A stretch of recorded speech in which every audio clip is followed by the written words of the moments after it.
Hello students, in the last lecture we studied about some basic terms of this chapter electricity. We studied what electricity is and then what are electrical appliances and also what are electronic appliances, and we also studied about the term electric current. मैं फिर से आपको एक बार बता दूं electric current क्या होता है. The rate of flow of charge is known as electric current. Rate of flow of charge को हम क्या कहते हैं? Electric current.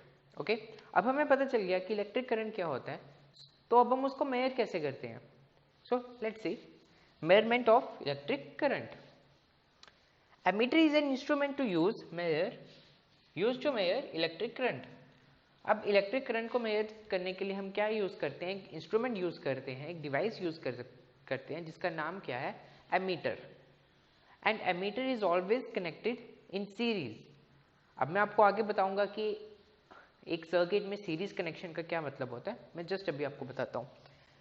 ऐसा unit of electric charge is coulomb. अब हमें पता है कि हर एक क्वांटिटी का हमारे पास क्या होता है, एक ऐसा यूनिट होता है.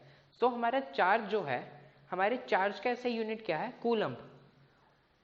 और कूलम को हम किससे रिप्रेजेंट करते हैं, या फिर कूलम की शॉर्ट फॉर्म क्या है? सी. और चार्ज को हम किससे रिप्रेजेंट करते हैं? By the letter Q. Charge को हम मैं फिर से रिपीट करता हूं, चार्ज को हम रिप्रेजेंट करते हैं बाय द लेटर क्यू. और चार्ज का हमारे पास ऐसा यूनिट है कूलम, या शॉर्ट में हम लिखते हैं सी.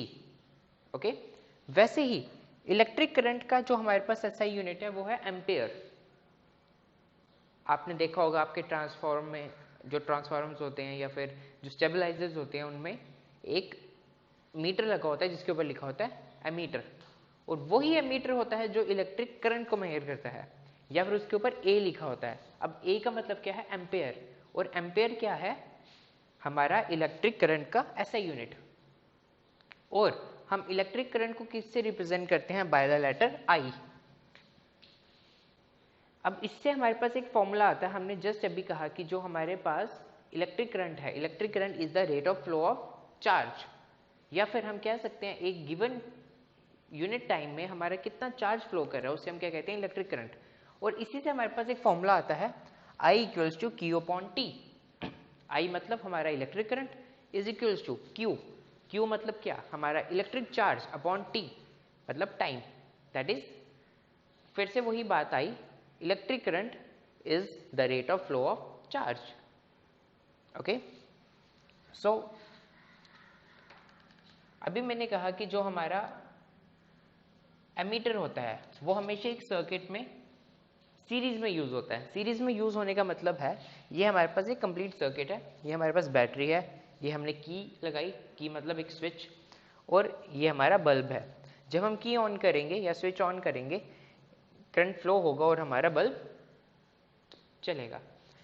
अब एमीटर, अगर हमें इसमें इलेक्ट्रिक करंट को मेजर करना है तो एमीटर को हम इसी कनेक्शन में ही लगाएंगे, इसको कहीं अलग से पैरेलल नहीं लगाएंगे. पैरेलल कनेक्शन वो होता है अगर हम यहाँ से एक दो वायर्स अलग लेके सर्किट से एक अलग हमें कुछ लगाते हैं, उसको हम क्या कहते हैं? Parallel connection. ओके, अब हम लेकिन ये हमने इसी सर्किट में लगाया तो इसको हम क्या कहेंगे? सीरीज में. सो एमीटर हमेशा कैसे यूज होता है? सीरीज में यूज होता है. ओके,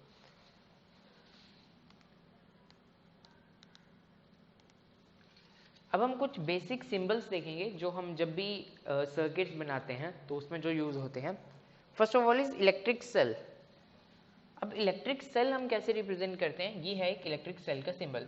और इलेक्ट्रिक बैटरी का सिंबल क्या है? ये यहाँ पे आप देख सकते हो, इनमें ज़्यादा डिफरेंस नहीं है, बट जो इलेक्ट्रिक सेल है उसमें हम सिर्फ दो लाइन हमने यूज़ की हैं, बट बैटरी में हमने दो तीन से ज़्यादा की हैं. और ये जो बड़े वाली लाइन है ये हमेशा पॉजिटिव टर्मिनल होती है और छोटी वाली लाइन हमेशा हमारी नेगेटिव टर्मिनल होती है, बैटरी का भी और सेल का भी. वैसे ही बल्ब को हम कैसे रिप्रेजेंट करते हैं? बल्ब को हम ऐसे भी रिप्रेजेंट कर सकते हैं या फिर हम बल्ब को ऐसे रिप्रेजेंट कर सकते हैं. उसके बाद जो हमारा प्लग की होता है या फिर स्विच, हम कह सकते हैं जब स्विच ऑफ होता है तो उसे हम ऐसे रिप्रेजेंट करते हैं, ब्रैकेट्स डाल के बीच में कुछ नहीं, मतलब जो हमारा स्विच है वो ऑफ है. जब हम स्विच ऑन करते हैं तो हम उन ब्रैकेट्स के बीच में एक डॉट डाल देते हैं, मतलब कि ये स्विच इस टाइम ऑन है। ओके, और जब दो वायर्स को हम ज्वाइन करते हैं, एक वायर ये जा रही है, इसको हमने डायरेक्टली ज्वाइन कर दिया, और अगर वायर्स क्रॉस हो रही हैं विदाउट ज्वाइनिंग के, तो हम वहाँ पे ऐसा एक ब्रिज सा बना देते हैं। ब्रिज मतलब ये वायर्स यहाँ पे ज्वाइन नहीं हो रही। उसके बाद जो हमारा रेजिस्टर होता है, रेजिस्टर को हम कैसे रिप्रेजेंट करते हैं, ऐसे आप देख सकते हैं थोड़ी माउंटेन्स टाइप शेप से हम क्या रिप्रेजेंट कर रहे हैं, रेजिस्टर। उसके बाद जो हमारा रियोस्टैट है या फिर वेरिएबल रेजिस्टेंस है, ये सब हम आगे पढ़ेंगे इन टर्म्स के बारे में, अभी जस्ट हम इनके सिंबल्स देख रहे हैं। तो इसको हम कैसे रिप्रेजेंट करते हैं, या तो हम जैसे हमने रेजिस्टर को रिप्रेजेंट किया उसी में हम एक एरो दे देंगे, ये हमारा रियोस्टैट हो गया, या फिर इस टाइप से हम इसको रिप्रेजेंट करते हैं। उसके बाद जस्ट हमने एमीटर के बारे में पढ़ा, तो एमीटर को हम एक सर्किट में कैसे रिप्रेजेंट करते हैं, ये हमने किया और इसके बीच में ए लिख दिया, ए मतलब एमीटर। वैसे ही हमारे पास एक और डिवाइस आता है वोल्ट मीटर। तो वोल्ट मीटर को हम कैसे रिप्रेजेंट करते हैं, एमीटर में हमने ए लिखा था, वोल्ट मीटर में हम वी लिखेंगे। ओके, तो ये हमारा पॉजिटिव टर्मिनल, नेगेटिव टर्मिनल, वैसे ही पॉजिटिव टर्मिनल और नेगेटिव टर्मिनल। सो ये थे कुछ बेसिक सिंबल्स जो हम जब हम सर्किट ड्रॉ करते हैं तो उनमें जो यूज होते हैं। Thank you.